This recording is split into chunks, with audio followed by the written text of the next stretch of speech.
TikTok सार्फिन के लिए बुरी खबर, मसनूई ज़हानत, सैकड़ों मुलाजमीन की नौकरियां खा गई। सोशल मीडिया प्लेटफॉर्म टिकटॉक से वाबस्ता सैकड़ों मुलाजमीन जल्द अपनी नौकरियों से हाथ धो बैठेंगे।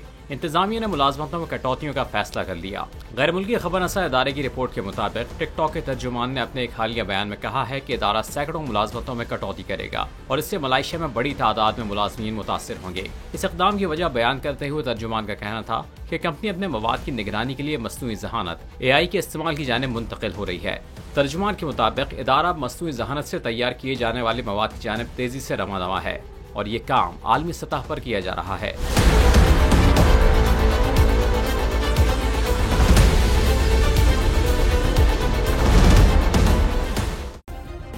सब्सक्राइब करें और बेल दबाएं ताकि कोई खबर रह न जाए।